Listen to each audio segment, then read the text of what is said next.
Kindly subscribe to YouTube channel and follow on Facebook page at Dr. Zabby's Talk Show. Wọ́n ní tí àwa obìnrin tá bá ti ṣe ọkọ wa pé kí wọ́n nà wá one and kí wọ́n dẹ̀ yẹra fún wọn. Ẹ mọ̀ pé ó ti contradict ara wọn. So ṣe lè tàn mọ́lẹ̀ tàbí lè explain ní nǹkan tó contradict ẹ dúró ẹ ṣe sùúrù. Question tó dáa ni. Kò sí nǹkan tó contradict ti ara wọn nínú òfin Ọlọ́run. Ẹni tọ́lọ́run bá fẹ́ ṣàánú yóò rí. Ẹni tó bá yẹ pé so ṣe rí wípé ẹ má lu ìyàwó ẹ má ṣe nǹkan. Àwọn àfáà máa ń sọ sẹ́ǹgbọ́. Àwọn àfáà máa ń sọ fún wa wípé torí pé kò oore tó ń bẹ kò dáa. Àní sọ wípé kò á sọ wípé oore tó ń bẹ níbi ká máa lu ìyàwó. Gbogbo nǹkan ló fi fà sẹ́yìn ìjọ agbúgbò rẹ̀ lọ. Ọbàdé là sọ fún àwọn Kùránì.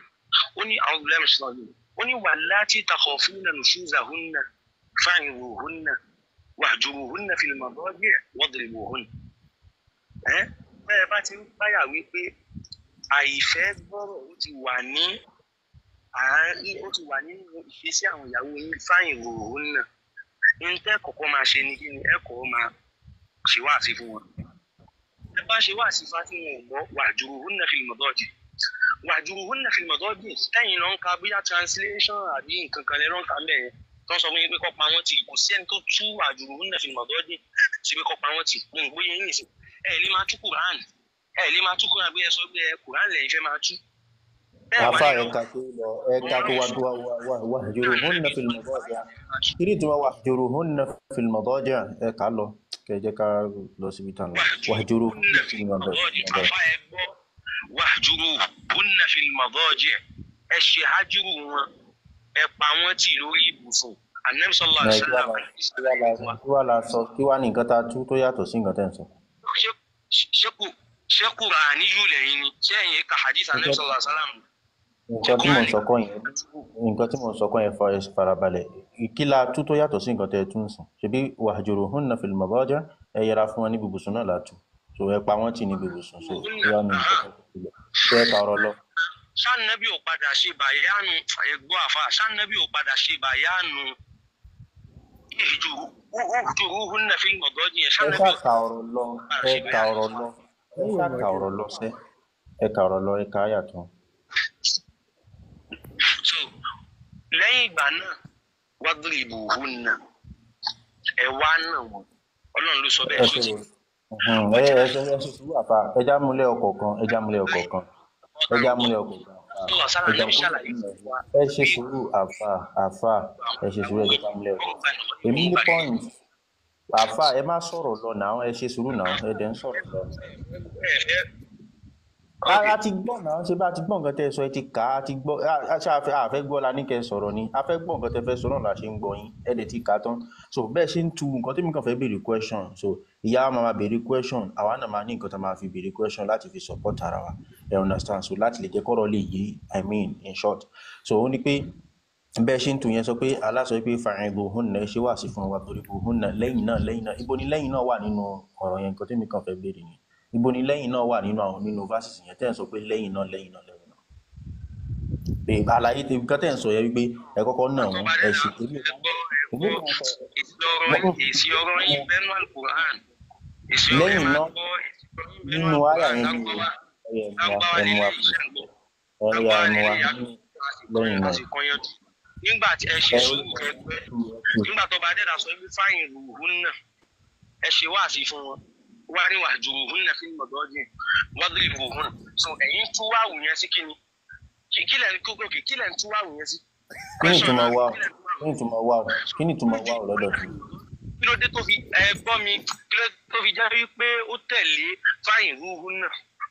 Mr. Malik àti Mr. Ọlá Afáọlá bóyá wáwù ni ẹlẹ́yìn náà ìyẹn kọ́ ni kò sí nǹkan tó ṣe kàn wá pẹ̀lú lẹ́yìn náà àkọ́kọ́ ó ti sọ pé ẹ ṣe wáàsí fún ẹ̀kejì ó ti sọ pé ẹ yẹra fún lórí ibùsùn ẹ̀kẹta ó ní kẹ́ lù wọ́n nǹkan tá a tú náà nìyẹn tí Allah ò kí ń ṣe ọlọ́run, tá Allah bá jẹ́ ọlọ́run, Allah ò ní máa instruct ọkọ ní pé kó lu ìyàwó ẹ̀. Reason tí ìyá wa kò fò ṣe ń béèrè yẹn pé báwo Allah ṣe máa ní kí ọkọ kó lu ìyàwó ẹ̀, so ìyẹn ọgbọ́n ni a wà after kò sí ṣe understand. So ìyá wa kò fò, ẹ̀yin náà dẹ̀ ti gbọ́ lẹ́nu àáfà báyẹn pé Allah sọ pé kí ọkọ yín kó lù yín lójú fọ́, so ìyẹn ni kẹ́ ẹ sọ̀rọ̀ sí.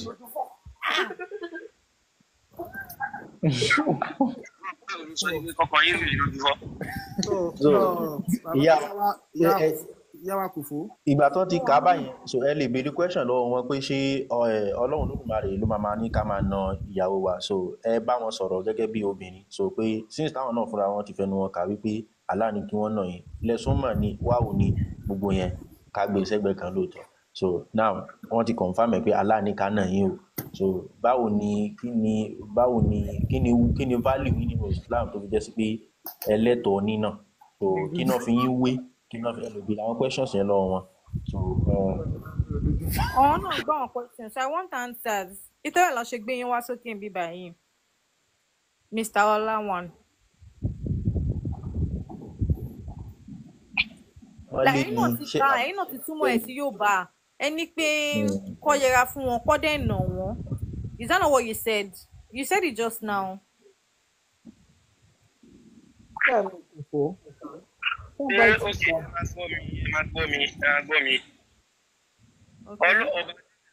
Ọba dẹ́dà ní kí àwọn ọkọ wágìrìbù ọ̀nà ẹ̀nà àwọn ìyàwó ǹgbọ́ ọba dẹ́dà sọ bí àbí ẹ̀yin ní ọba dẹ́dà ní kẹ̀nà wọn lójú fọ́, ẹ̀nà wọn lójú fọ́, kò sẹ́ni tó bá yín fẹ́, kò lè sẹ́ni tó máa bá yín pèrè ẹ̀yin ẹ̀nà wọn lójú fọ́, so ìyẹn ajá tilẹ̀kùn ẹ̀. ọba dẹ́dà ní ìgbìrì ọ̀nà ṣẹ́ ń gbọ́, òun ló padà sọ́jú aláya aláwọ̀ ìpọ̀lápọ̀ wà wọ́n làbí ìfọ̀sọ̀bí, ó mẹni tó dá ó sì mọ tó dá sí yín lára, àbí tó bá dẹ́dà bá ní pé kọ́kọ́ lù yìí, àbí ẹ̀yin wá ń sọ wípé àpọ́nlé wo ni Islam fi sí yín lára, wọ́n fi ní kọ́ lù yìí, àbí ṣebí tẹ́ ń sọ nìyẹn pé àpọ́nlé wo ni Islam bí sí yín lára tí wọ́n fi tẹ́ fi tọ́ sí yàrá tẹ́ fi tọ́ sí lùlù. Yes, now. Àbí. Beating is beating now. Èsì ni. Then is it not part of beating? It's beating now. Gbogbo nǹkan ló lésì lọ́dọ̀ àwọn àfà. Ẹ fún mi lésì. Ẹ máa gbọ́ ìyá wa. Irú àwọn mọ̀sáìlú báyìí òwúlò tọ́ọ̀tì là ń pè ní òṣòlù fífẹ́ òwúlò tọ́ọ̀tì. So gbogbo ẹ̀dẹ̀ la lésì fún. So ẹ pè Ọlọ́run lẹ́jọ́ ní kóòtù wípé kí ló dé tó sọ wípé ẹ̀tọ́rùn yín fi tọ́ sí lórí tí ò fi pọ́n yín lé. Torí pàfà kọ́ ló sọ pọ̀rọ̀ nìkalẹ̀ tó ti yé nìṣẹ́. Sísá kò fò ṣé kóòtù ló fẹ́ máa ṣẹjọ́ aláǹsìn? Ẹ jọ mo fẹ́ kọ́ mi. Ṣé kóòtù ní ká gbẹ́jọ́ Kùránì lọ báyìí sí? Alfa Malik, mo fẹ́ sọ̀rọ̀. Ẹ gbọ́ àìdí yá wa. Ok, nǹkan tí Alfa yẹn sọ, ara nǹkan tá à ń sọ nìyẹn nípa ẹni tó bá ti gba ẹ̀sìn yẹn sí ọpọlọ tí ọpọlọ ò bá ti là. Ṣe rí èsì tó fi fún wa ń sìn nínú Al-Qur'an Karim dẹ̀rẹ̀, Allah subhanahu wa ta'ala ó sọ wípé ó lónílàákàyè lòun bá wí Alfa Malik, tàbí ṣé mo gbà tàbí mi ò gbà. Ó tún wá tẹ̀síwájú, ó ní sẹ́yìn ò ní làákàyè bí ni, Allah ló ń sọ bẹ́ẹ̀, Ọlọ́run tiwa kọ́ ló ń sọ bẹ́ẹ̀, Elédùmarè kọ́ ló ń sọ yẹn. Kí ni mo wá fẹ́ fàyọ ń bẹ̀ yẹn ni wípé Allah fúnra rẹ̀ mọ̀ wípé òun dá àwọn èèyàn kan tí ọpọlọ wọn ò pé. Torí Allah ò sọ wípé obìnrin ni mò ń bá wí o, question mark obìnrin leléyìí o, ọkùnrin ni o. Náà ìgbà tí Allah kó gbogbo ọkùnrin àtobìnrin pọ̀ wípé onílàákàyè lòun bá wí, ó tún ní ṣé ẹ̀ ṣe làákàyè bí ni. That means to say ẹni tí onílàákàyè wà nínú ọkùnrin, Sister Kofo, tí ẹni tí onílàákàyè lọkùnrin tó bá fẹ́ yín, ṣé gbogbo ẹni tẹ́jọ wà nínú class, bóyá primary school, secondary school ni or uni ni, ìgbà tí gbogbo ẹni tẹ́ wà nínú class, ṣé gbogbo ọkùnrin tó wà ń bẹ̀ ló smart? No. Okay, now tẹ́ bá wá lọ fẹ́ni tó jẹ́ pé òun ló ń rúpò, ọpọlọ ẹ̀ sún sẹ́yìn, ẹ̀yin gan lẹ̀ ń hẹ̀pẹ̀, kóun wá máa lo irú háyà yìí fún yín. tó dẹ̀ jẹ́ wípé ẹ̀yin gan ẹ mọ 100% more than him. Yes. But ẹ kàn wò torí ìfẹ́ lẹ ṣe fẹ́fẹ́ kóun wá lọ máa lo kó fẹ́ máa lo àyà yìí fún yín ẹni tó jẹ́ pé kò jẹ́ pé àmọ́ náà tó bá bímọ gan wàá mọ̀ pé eléyìí smart eléyìí ò smart títorí ẹ̀ tí wọ́n bá wá fẹ́ lo irú àyà tí Allah sọ fún wọn yìí you can imagine that ẹni tó yẹ kí wọ́n gan kó máa tọ́ sọ́nà kóun wá máa lo àyà yìí wípé mo máa lò ẹ́ ní ọlọ́run ló sọ bẹ́ẹ̀ ó lọ question ọlọ́run just imagine ọlọ́run Saudi ò bá wa sọ̀rọ̀ ìyà tán fi jẹ obìnrin tó ń sọ nínú àlùkùránì ti pọ̀ ẹ máa jẹ̀yà láyé ẹ tún máa dé àlùjọ náà wọ́n tún ní ẹ̀yin obìnrin ẹ lọ máa ṣe sàárà ẹ máa wájú rere ọkọ yín ẹ máa ṣe kinní kan kẹ má lọ wọná ànábì nígbà tóun tán fi inú náà wọn òun àwọn obìnrin ló pọ̀ ń bẹ̀ obìnrin lẹ ti ń bá sùn láti ọmọ ọdún 6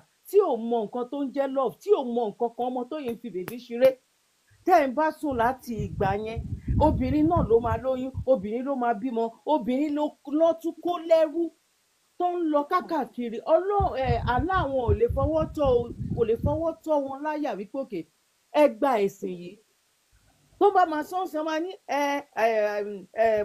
Muhammad olọ́jà wọ́n wá kógun wá bá ní ibi tó ti lọ ibi tó ti kógun wá bá wọn ló ti sí ìsàwọn obìnrin tó wá jagun tàbí àwọn lọ sílùú bòmíì tó lọ jà ń bẹ̀ tó ní tí wọn bá lè gba Islam wọ́n máa san tax gbogbo àwọn obìnrin tó ń kó lẹ́rú báwo ló ṣe ń ṣe wọ́n ọjọ́ tí gbogbo àwọn obìnrin wọn bá ń ṣe period sister Kofo just put yourself just imagine kankan di ojú yín kẹwàá máa imagine pé ẹ̀yin ni nǹkan yìí ló ṣẹlẹ̀ sí ẹ̀yin àti mọ́mísí yín ẹ wà nínú ilé wọ́n dẹ̀ kó ogun dé bí àwọn boko bọ́n ṣe máa ń ṣe káàkiri Nàìjíríà yẹn wọ́n wá kó yín lọ sírú ibẹ̀ yẹn wọ́n wá lọ dè yín mọ́bì kan wọ́n wá sọ yín dẹrú ẹ̀yin lẹ wá ń gbálẹ̀ ẹ̀yin lẹ wá ń clean ẹ̀yin lẹ ń fọ màálù lẹ ń fọ gbogbo ẹ̀ ìyàwó tán wá wà nínú ilé wọ́n ti bá wọn sùn tán wọ́n wá ń ṣe period wọn tún rí yàn kan ṣe nǹkan kan fún wọn tún wá kí ẹ̀yin mọ́lẹ̀ just like that just imagine ẹ̀dẹ̀ lọ́lọ́run ló rán yín fún gbogbo kínní lọ́lọ́run kọ́ ló rán yín bọ̀ gbogbo orúkọ yìí ò kó ọlọ́run yín aláàyín kọ́ ló òun kò rán yín wá sílẹ̀ ilẹ̀ Yorùbá kò rán yín wá sílẹ̀ kó tí ò jíire wọ́n wá jà wá lólè ni wọ́n wá fi kó wa lẹ́rú ni wọ́n fẹ́ fi wá gbalẹ̀ wa ni wọ́n fi dà lámọ̀ rírú ni tó bá wá béèrè lọ́wọ́ àwọn pípù yìí wípé ẹ sọ nǹkan 5 tí Islam tó wá ṣe fún wa ó jẹ́ kí ẹ máa bójú ni sister Kofowórọlá ní lẹ́ṣẹ̀ wà yín sì kọ́ béèrè wípé nǹkan 5 wo ni bàbá yín ló ṣe fún yín nínú ìgbésí ayé yín kẹ wá máa kà á pé lọ́jọ́ kan ó ra sweet fún mi òun ló kọ́ mi bí wọ́n ṣe ń lá sweet ọjọ́ kan ó mú mi lọ ó ní kó sọ bàbá mi ló rán mi lọ sí school bàbá mi ṣe báyìí nínú ìgbésí ayé mi ó ní a lot of things uncountable irú àwọn example tá fẹ́ máa gbọ́ kò ń ṣe pé àwọn ló kọ́ mi bọ́n ṣe ń wẹ̀ fòkù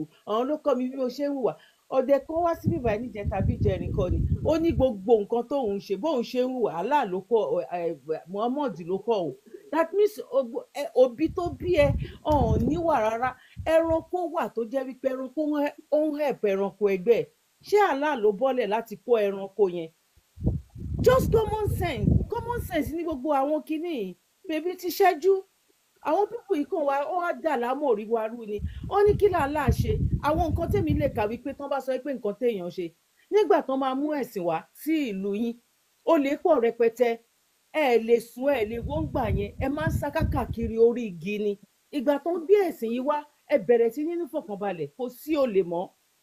Nọ́mbà 2 ìgbà kó tó di pé aláàdé ẹ ní oúnjẹ ẹ lè sọ nǹkan kan pẹ̀lú oúnjẹ gbogbo everything ẹ tẹ̀ mọ́ bó ṣe ń jẹun imú lẹ máa ń fi oúnjẹ sí nígbà tó wá gbé ẹ̀sìn yìí dé rán ẹ̀ṣẹ̀ kọ yín wípé ẹnu rèé imú rèé ẹ̀yin pípù yìí ẹ bá máa fi oúnjẹ sí imú àti ojú yín ẹnu báyìí lẹ̀sìn yìí sọ wípé kẹ máa fi oúnjẹ sí.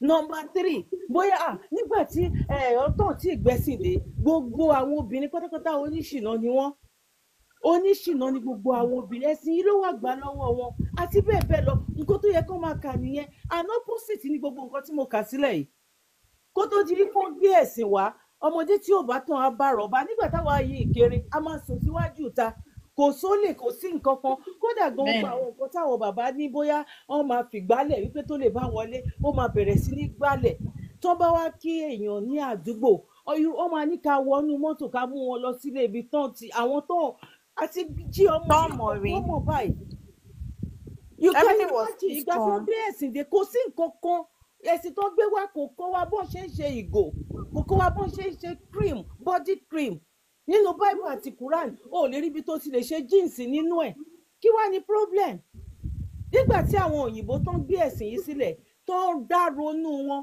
òun lọ ó ti lọ di gbogbo kinní lọ ó fi ń dà lámọ̀ ríro ni ẹ wo iye ọmọ tó máa ṣe wòlímọ̀ fún nínú ọdún kan nínú gbogbo nàìjíríà yẹn ilẹ̀ kò tó jíire ìgbà tán bá ṣe wòlímọ̀ yẹn tán kí ni ó gèèní kí ló gèèní gangan nínú ẹ̀ Saudi Arabia not the prayer ló rẹ̀pù Saudi Arabia ń lo ọpọlọ wọn pẹ̀lú owó tí à ń kó lọ síbẹ̀ ní àwa òde àwa amukumẹ́kọ̀ọ́ tá à ń kówó lọ síbẹ̀ Saudi ń lo owó wa láti lè fi tún ìlú wọn ṣe ní kí Saudi stop láti máa lọ síbẹ̀ for good 50 years ẹ máa rí ibi tí Saudi máa wà wọ́n wá fowó yẹn kẹfì máa tún lè ṣe just common sense wọ́n ti máa sọ pé Allah kó tó di wípé aláàdé kó tó di pé ọmọ aláàdé òun lọ ti ń jẹ́ orúkọ tán fún wa yìí orúkọ tí ò ní meaning wọ́n fún wa lórúkọ orúkọ àwọn ẹlẹ́bọ wọ́n ti ń ṣe ẹbọ kán tó bí ànábì orúkọ ẹbọ lànábì fúnra rẹ̀ ń jẹ́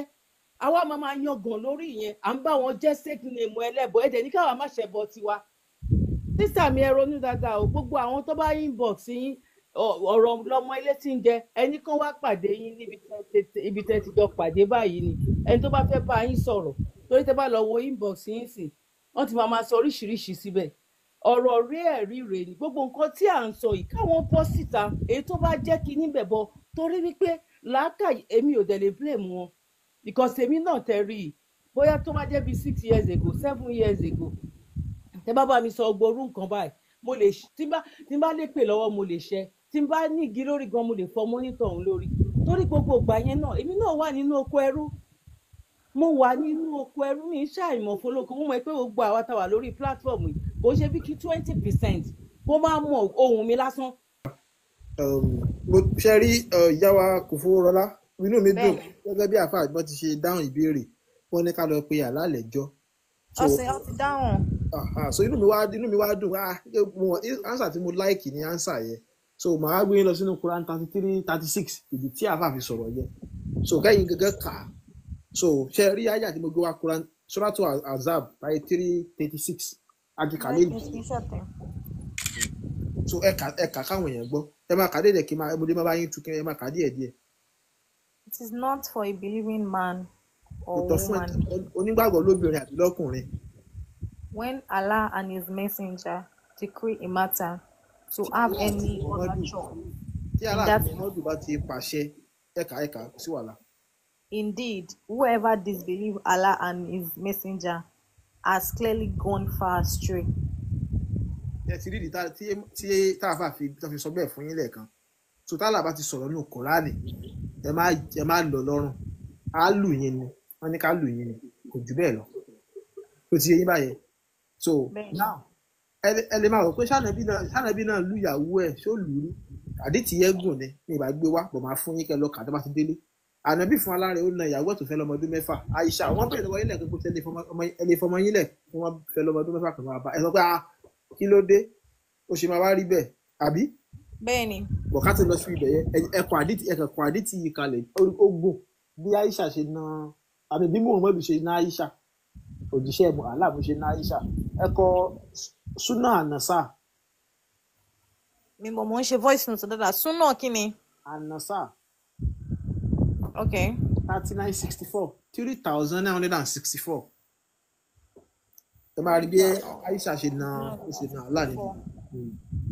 Mo lè dọ́gbọ́n gbé vaasi ibi nínú ẹ̀yẹ gan mo lè dọ́gbọ́n gbé vaasi ibi nínú ẹ̀yẹ nìkan gan wá. So Surah An-Nisa 3964. Ṣé ẹ ti kọ́? Bẹ́ẹ̀ ni mo ti kọ́ kalẹ̀. So tẹ́ bá lọ ka àdìtì yẹn dáadáa so a ṣàlàyé bí òjíṣẹ́ Allah Muhammadu bó ṣe ná Aisha so inú mi dẹ̀ dùn pé ẹ̀yin náà ti mọ̀ lálẹ́ yìí pé Allah àti fi bó ṣe rí àti fi hàn yín.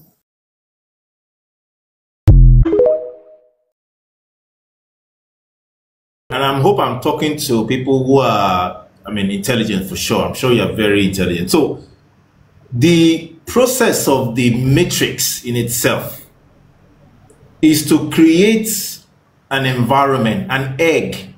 I mean, the hen or whatever, the chicken is built within that egg. The matrix is to build that right, or build that cocoon in such a way that all your actions and inactions, right, is within the confines of that cocoon. And so when you make a choice, it is not your choice. It's not your choice. It's not your choice. The cocoon has already programmed that this, going by the necessary inputs from father, mother, environment, social media, TV, audio, workplace, friends, families, evil people, and so on, is already conditioned in such a way that if at some point in time, maybe you did not say, okay, I met Jesus at my younger age, it is very, very possible that when you get probably to the secondary school, where your parents really have no direct influence, or maybe very little influence, that you will become it. When you're not going to university, where they don't even have any influence at all, it is very sure that most of these things that so ye at university and I'm sure many people who went to university in Nigeria or polytechnics in Nigeria can corroborate what I'm saying. So everything is already managed already. And so when you say, okay, look, I gave my life, no, you didn't. It was not a choice of yours. It was an expectation. It was an expectation that if we put this output, if you keep on giving this output, if you keep on giving this input, this is the expected output. Anyway, just like when you are going in manufacturing process, you put the butter there, you put the bread there, you put the flour there, you put the yeast there, you put the salt there, you put the eggs there. You already know where it's going to come at now. You know the output. So it is no choice of yours about what is going inside the platter. We know that at the end of the day, bread will come out. We know at the end of the day, it's going to come out as bread. Now, I now define on which kind of bread. So basically, what we are trying to say here is that you need to tap out of that matrix, which is the so-called environment that this system, this colonized system, this Christian system, this Islam system has built around our mind. And the only way, basically, is to look into yourself. And the only technology that is available for you is that ancestral link. Where do I come from? Why am I here? Who battered me?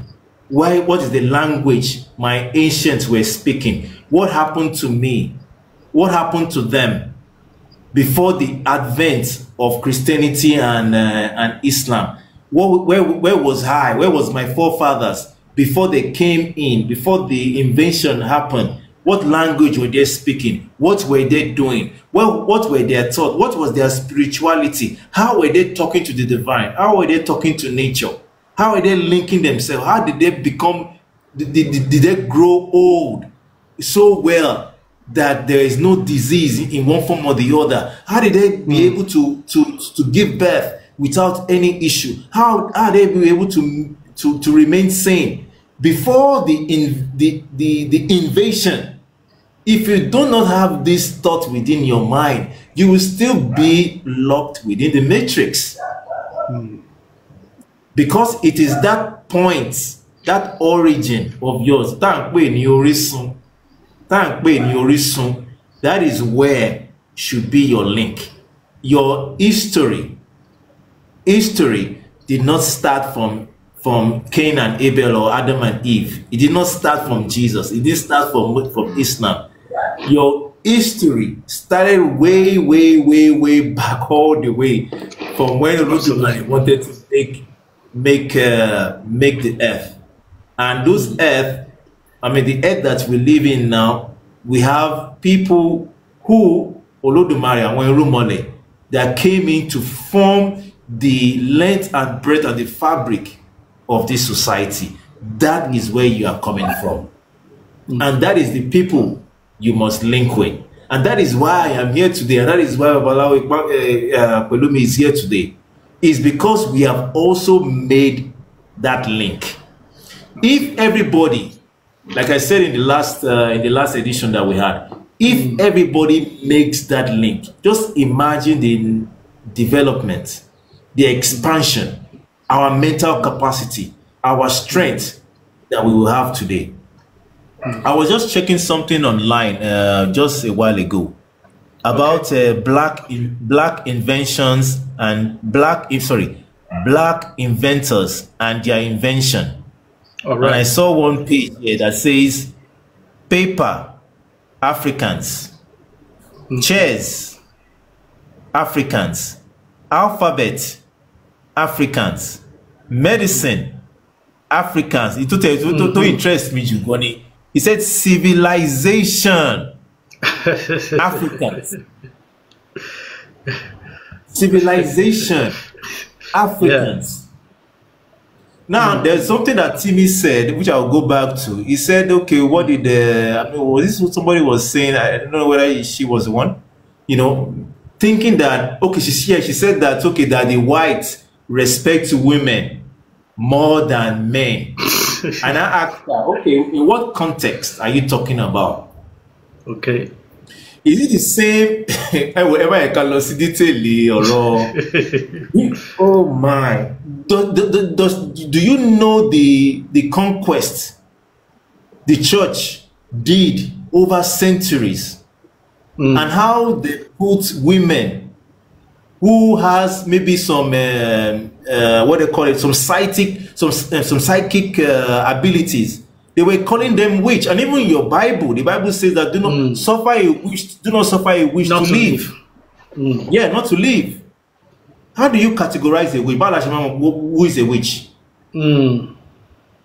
Somebody that just have, like me, you and I now will be categorized as a witch for sure. Those women had psychic abilities. Yeah. They are witches. According to Christian. So the conquest of the church basically was, in fact, if you go and read about it, was eradicated lots of women because of their psychic abilities. And your Bible enforced that by saying that suffer a witch not to live. As in, the moment you see a witch, just go to the den, just call the person straight away. Burn her at the stake. And you will get to see that in many of the history of the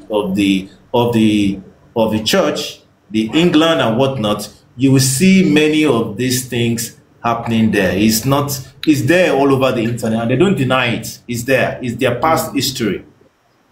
Right. So we as Omoerumole, we need to understand that, number one, like I mentioned, that we are a superhero. And every superhero has his or her own weakness. And how do you know your weakness? How do you know your AWO? Ifani, Lamatimo AWO. How do you know that, okay, the deity or, the Orisha that you are linked to, that can empower you? Fano Latimamo. And that's why Tífà ní wípé gan pàápàá ń pé Ifá gangan ni ohun Olódùmarè. Bẹ́ẹ̀. Ó ní odù kan tí mò ń kà recently. So I saw something on TikTok where he visited a place, Ìpàpọ̀. Okay. I was like, so there's a place like Ipapo, I think it's in Oyo or Kyogun or somewhere like that, and it's there in Ifa.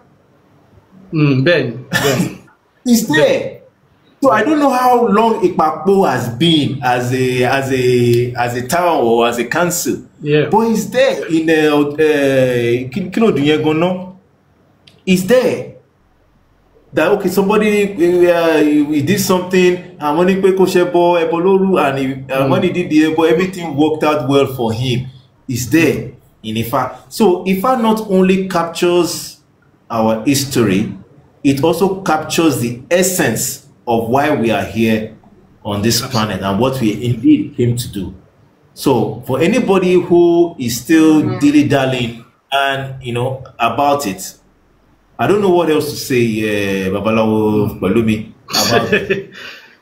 Yeah, I'm sure you've really tried, you've really helped. You've said enough already. Oni ọ̀rọ̀ díẹ̀ tó fún ọlọ́gbọ́n. Now